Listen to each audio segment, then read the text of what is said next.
Congratulations po sa Germany na ngayon ngayon lang ay nag-champion.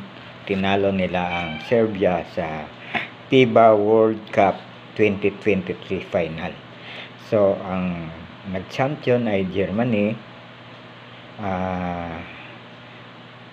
runner-up ang Serbia, pangatlo ang Canada, pang-apat ang US, pang-lima ang Latvia, at ang pang-anim ay Lithuania, ang pang-pito ay Slovenia, at ang pang-walo ay Italy.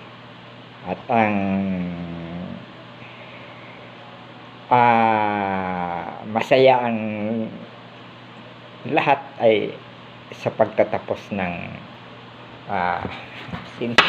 ang nining ko, ayaw akong salitain sa pagtatapos ng FIBA World Cup. Maraming salamat po. Congratulations, Germany.